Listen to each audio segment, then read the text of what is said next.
Hey guys, today I'm going to do an episode about 5 amplifiers that kind of disappointed me a little bit. Wait, what's going on here? Pardon me. I would like to submit my entry for the most disappointing amplifier I have ever had the displeasure of working with. Oh, and which one is that? Well, my good man, that would be the Ingalls Savage, the Mark II series to be precise.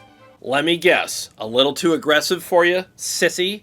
Oh, it was quite unruly and brutish. Far too much gain for a man of my taste and stature. And may I add, I did not appreciate the amount of brutish aggression that this amplifier displayed. It was quite, well, may I say, offensive. Yeah, that doesn't surprise me at all. That's what I like about it. They should have tamed that beast before ever allowing it out of the cage. I shall promptly call the authorities if I am ever to run across it again. Look, everyone, a guitar tone, Karen. Go pack your pipe, you candy ass. Oh, it's too much gain. I'm scared. Well, how dare you, you ruffian?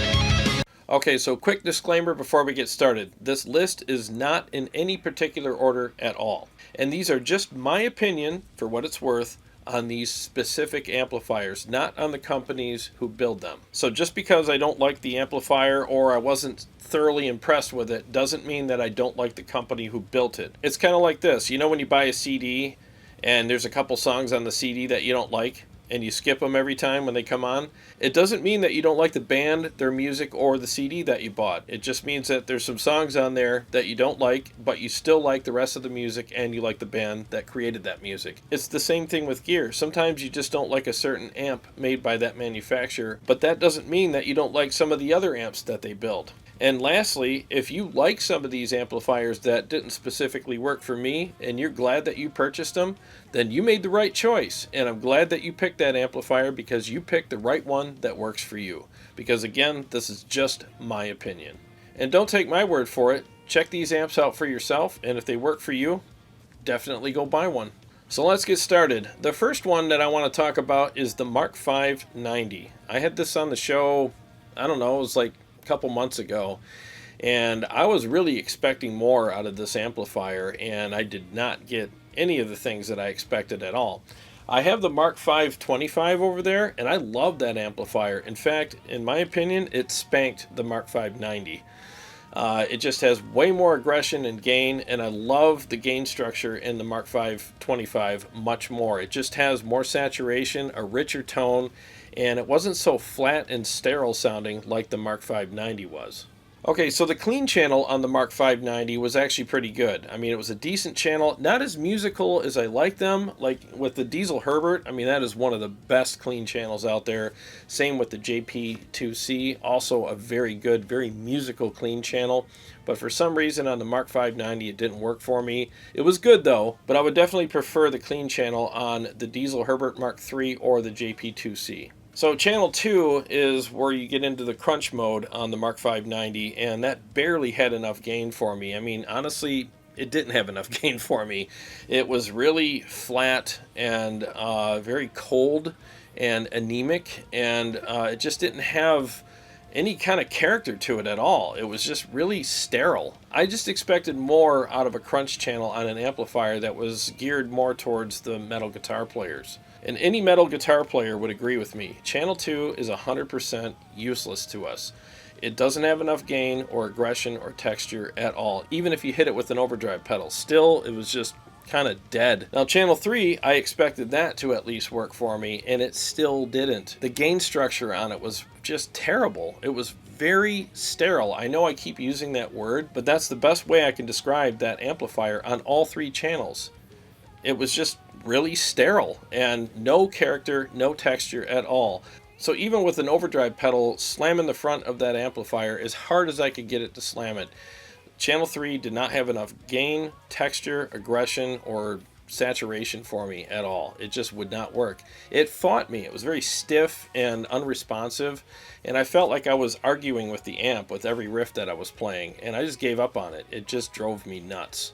I don't know what they did to that amplifier to suck the life out of it, especially when you compare it to the Mark V 25. It was almost like they took the Mark V 25, put a bigger power section in it, and then castrated it. They should have just called it the Mark V Eunuch. It just had no balls, aggression, or texture at all, and I would never play that amp again. It was a huge disappointment to me. Now, I know what you're going to say. So-and-so and such band plays it. Well, good for him. I'm glad it works for him. Doesn't work for me, and if you're watching this video and you love that amplifier, I'm glad that you love it, and I'm glad that you enjoy playing it. And for you and your taste and your style of playing, it works for you, and you picked the right thing.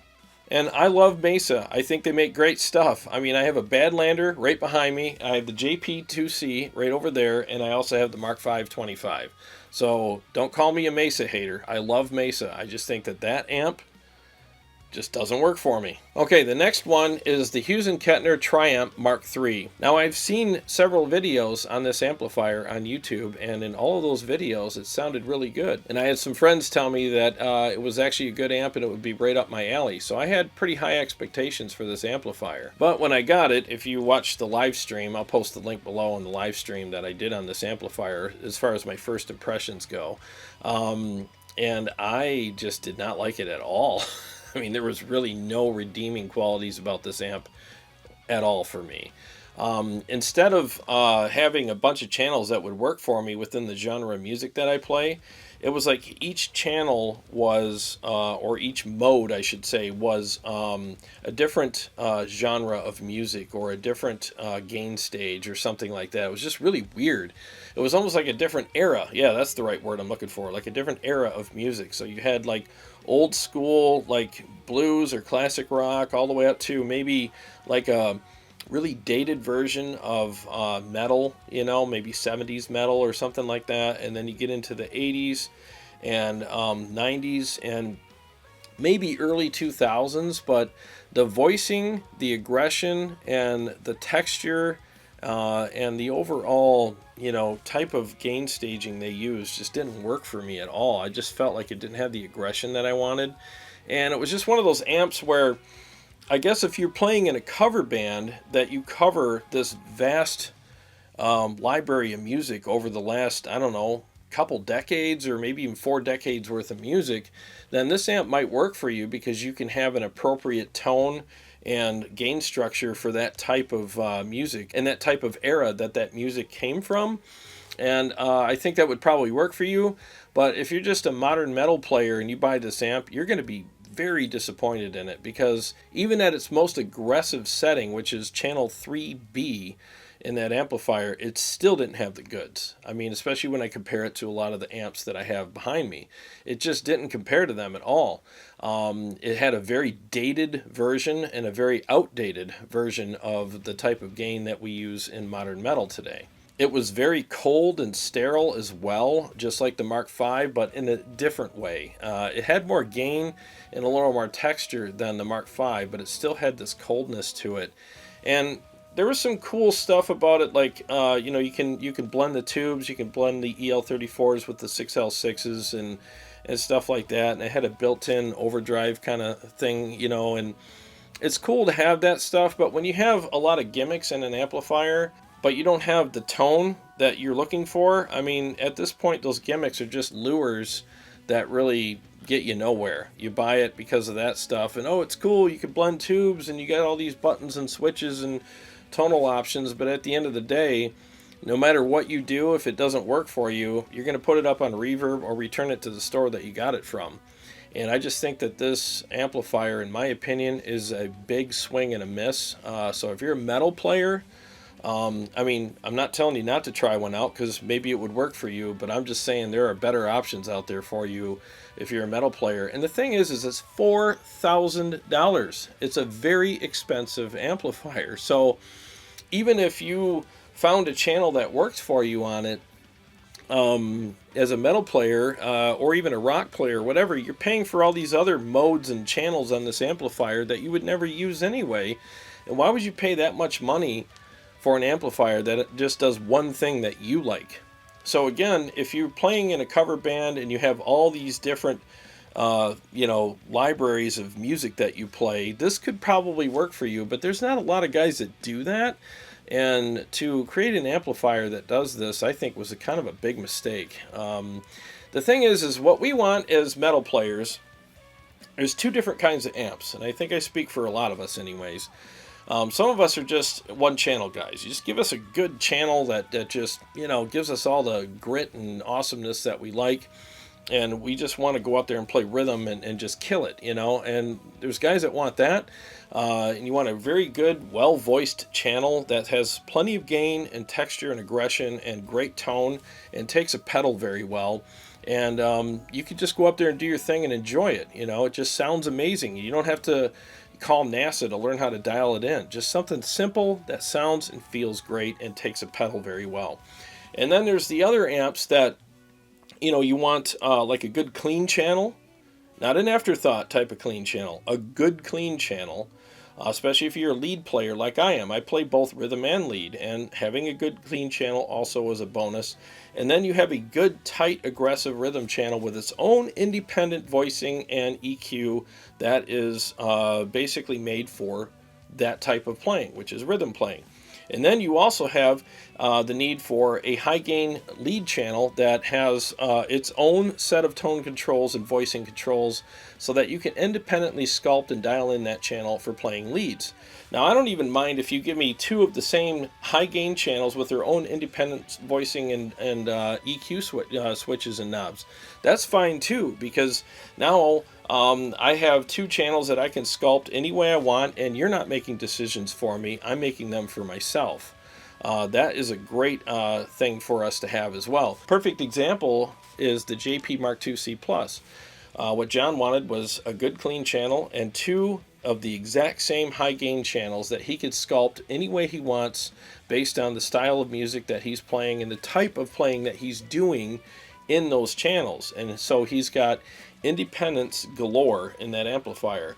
You can dial channel 2 in any way you want so that you can have this amazing, tight, aggressive rhythm channel with lots of punch, articulation, and plenty of saturation for that type of playing. And then you can assign your own EQ to it on the faders here. And then you can also dial in channel 3 to be at its own independent sounding lead channel to have all the gain, saturation, and different EQs that you want, because you can assign a completely separate EQ with the faders there for that channel and really sculpt your tone and make it sound amazing. And if you ever see Dream Theater live, I'll tell you, man, his lead tone is impeccable. It's glassy, it's beautiful, it's so musical, and I love listening to the tone of his leads as well as what he's actually playing. It's like equal, it sounds amazing. So there's really no compromises with that amplifier at all.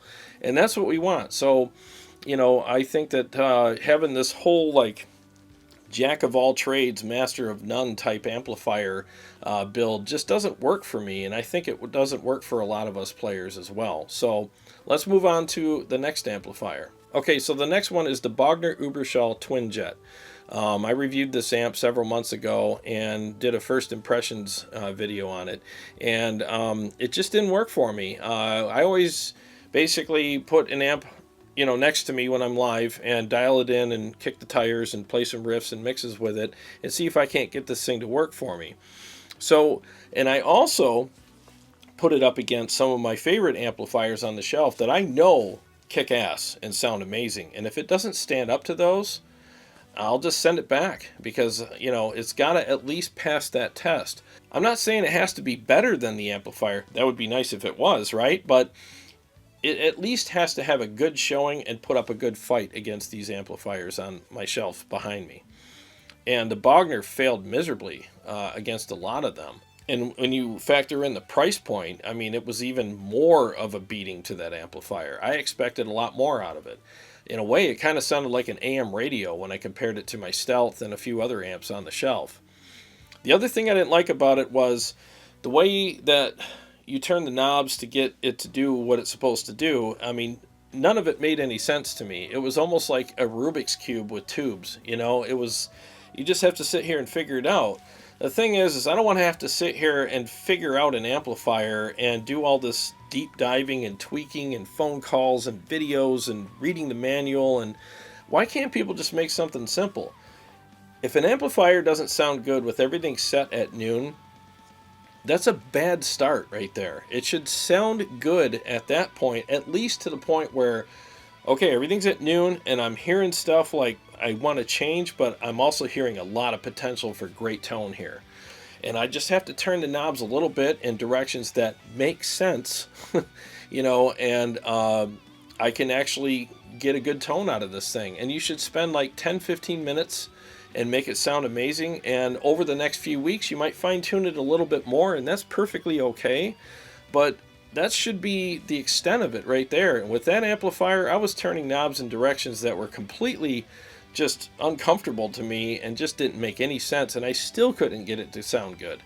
And I just think that that amp was a big swing and a miss, and it was almost like a puzzle for people as opposed to an amplifier. Look, if I want a puzzle, I'll go to a game store and buy a freaking puzzle. I don't want an amplifier that I have to call NASA to learn how to dial in. I just don't think that makes any sense, and like I said in that video, I think people sometimes get too in the weeds when they build amplifiers, and they make it technical and like deep diving, and you have to really think about it. Look, dude, I'm a guitar player. I'm not a NASA scientist, okay? I just want to play guitar. Give me something that sounds good at noon and have some fine-tuning options from there, and it sounds amazing, and I could just slam it with a pedal and off I go. That's what I'm looking for. Now, full disclosure, I did try out the Bogner Twin Jet again. A friend of mine, Chris, brought it up here when I had my Guitar Summit a couple weeks ago, and it sounded better than I remembered the one that I had on the show did. But it still didn't work for me. There's just something really weird going on with the top end of that amplifier. For lack of a better word, it just sounds kind of sloppy. You know what I mean? It just needs some refinement, and I hear they're working on a new one, and they're going to update it, and I hope that they do, because it definitely needs some tweaking. And if they do come out with another one, I'll definitely give it another chance, because Bogner's got a great reputation for building great stuff. So I'll see if the next one works for me. Okay, this next one's called the Blackstar HD Metal 100H. This amp was not reviewed on my show, because when I got it home, I spent about, I don't know, half an hour with it trying to get it to sound good. And honestly, this thing was kind of like a cartoon version of a metal amp. It was almost like, like a meme. If there was a meme of an amplifier, this would be it. It's like, oh, you guys want a metal amp? Oh, okay, hang on, just give me 20 minutes. I'll make you a metal amp. And they come out with it, and they're like, here you go. And it's kind of like a joke. There was nothing about this amp that sounded good at all. It was cold, thin, harsh, and anemic. And it had this gimmicky ISF feature, which allowed you to go from as you turn the knob, you go from like a British tone to more of an American tone. And it was all simulated and really fake sounding, and I just hated it. I really wanted this amp to work for me because I wanted to go live with it that night. And I've never done a Blackstar on the channel, and I was hoping this thing would work, and I could not get this thing to sound good. And they say it's a tube amp, but it sure doesn't sound like one. It sounds like a solid state amp with a really cheap power section in it. It literally reminded me of a really bad version of a solid state power amp that you put on your pedal board and you plug a modeler into.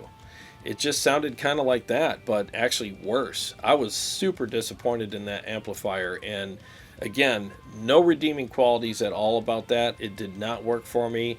It was like a caricature of what a real amp would be. Okay, and the final one that I'm going to talk about in this video is kind of painful for me because I love this company and they make a lot of really good stuff. In fact, I own one of their amps and I love it. It's an amazing amplifier.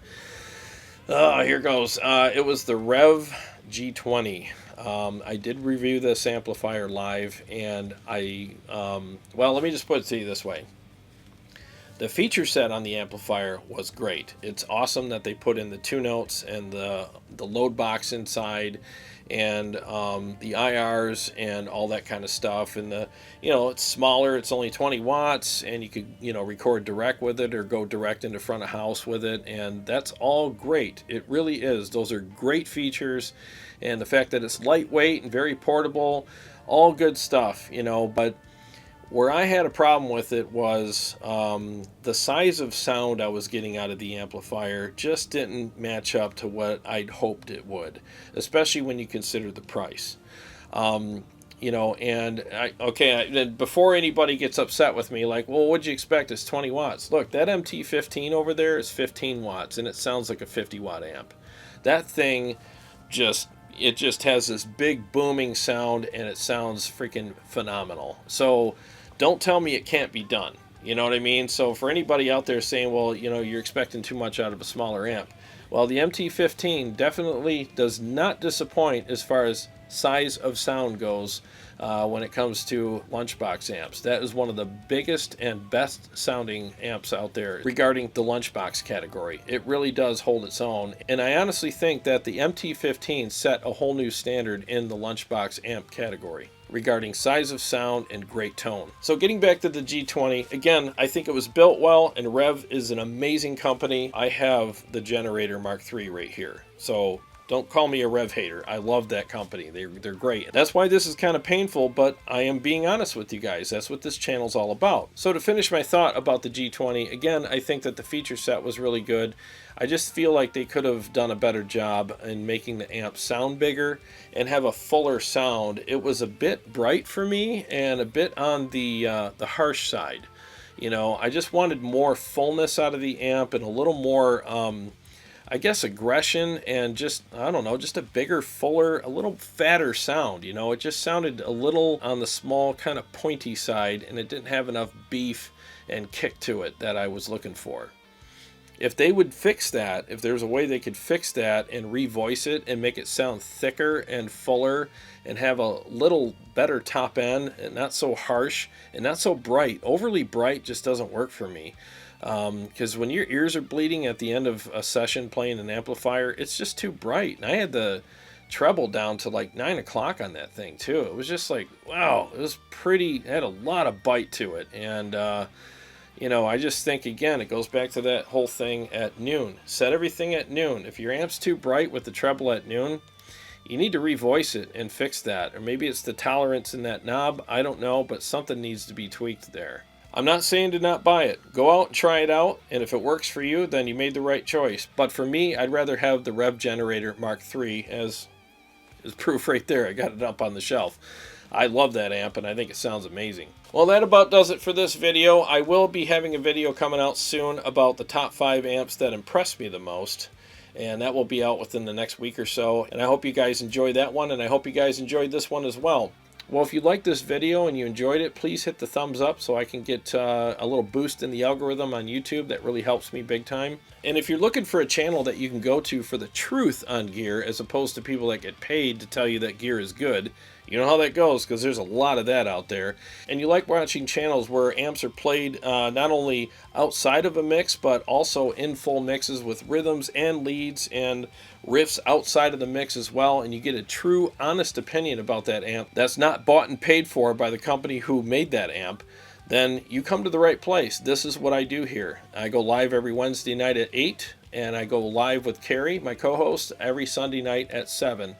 And we always have a good time on here, and I also release a video or two every week outside of our live streams as well. And I will start doing more of that very soon.